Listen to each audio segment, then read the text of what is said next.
Speaking of getting a little bit older, after that really awesome first half, some struggles offensively in the second half, and I know I'm asking that in a win, but. Oh, definitely. I think we only had maybe 4 or 5 field goals in that stretch. I mean, we started off the quarter by taking 3 bad shots. Not in the flow of the offense, just basically taking shots that we didn't want to take. That kind of got us off to a bad start. But I felt like that we got into the paint, and that was one of our goals, to score at least 30-plus points in the paint.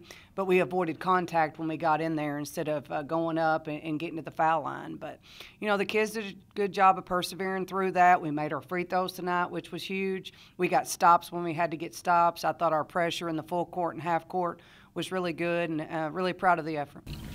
Going through the game, they started 56% in the first quarter, but your defense slowed them down throughout the game.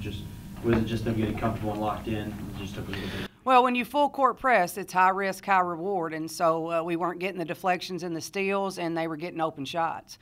And we started trapping them in the half court, which allowed us to get to their shooters better and take away the things that they wanted to take. Now, you know, number 3, she did pretty much whatever she wants. And one of our nemesis defensively is stopping a fast guard that likes to go to the rim. We haven't done a good job of that, and that's something that we're going to have to look at going forward.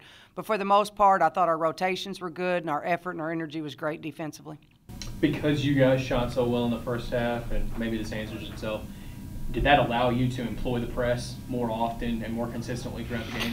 Yeah, I usually press after you score. So when you put the ball in the basket, it allows you to set up different things. Also, as a coach, when you have the lead, you feel like you can take more chances, and you don't have to be stuck to just playing man or just playing zone.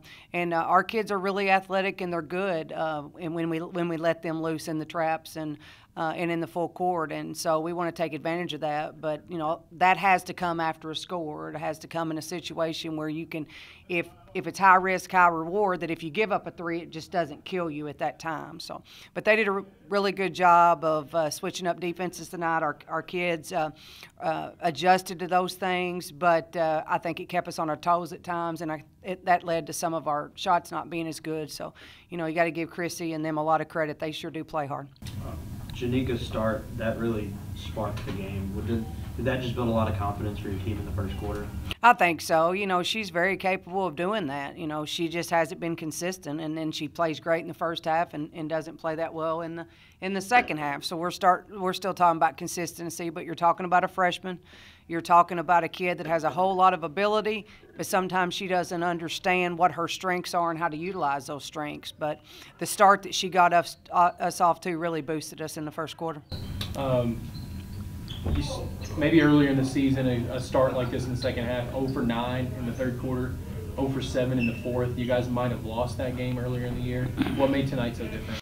I just think we're getting better, and I think that we're believing in what we're doing, and we're playing with passion, and we're playing with a purpose. And you know, for whatever reason, these kids seem to play well when their backs are against the wall. And we knew going into tonight we had 9 games. We knew this was a huge game and a must-win situation for us. So we're going to have to play at the sense of urgency the last 8 games, but I think that's when these kids play their best. So whatever it takes to get them in that mentality and that mode, we're going to have to do, because we have got to string consecutive wins together. It's not something that we have done all year. We have got to go to SEMO on Thursday and be ready mentally and physically to play for 4 quarters.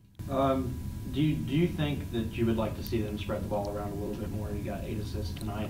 Do you think opening up more lanes with better passes, do you think that would help the team? Yeah, I'd like to see us move the ball more. I think sometimes we dribble the ball too much and we don't move the ball as much as we need to. But what we've been doing is trying to find matchups that we feel like we can take advantage of and spread the floor a little bit and get some things off that. Sometimes our half-court execution is not as good as I would like for it to be.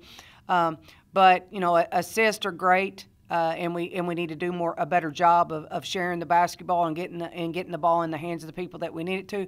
But what we're doing offensively and spreading people out is going to allow us to get to the rim. One of our focuses is to not rely on threes as much, but to get in the paint. And so sometimes we end up having one-on-one situations in which maybe a shot's better than a pass at that time. The offense moved really well in the first half between all players involved. You guys shot about 65% from the floor. What worked so well from an offensive standpoint there in that first half? We were just moving the ball well, getting our teammates open, making that extra pass, and yeah, getting shooters open, and getting to the line. What I know you guys shot so well from the free throw line, particularly in that pivotal fourth quarter, but what do you think changed there in the second half? Was it more EKU locking in defensively, or was it more other factors that had you guys struggling? EKU came out pretty strong third quarter, but we maintained the lead and continued to just fight and hold on to the lead. Offensively, you got off to a really good start. How did it feel? Were you just in the zone out there at the start? Yeah, I was in the zone. I felt good. I made my first layup, and then when I hit that mid-range, then I shot the three. I was feeling it, and then started to get my teammates involved a little bit.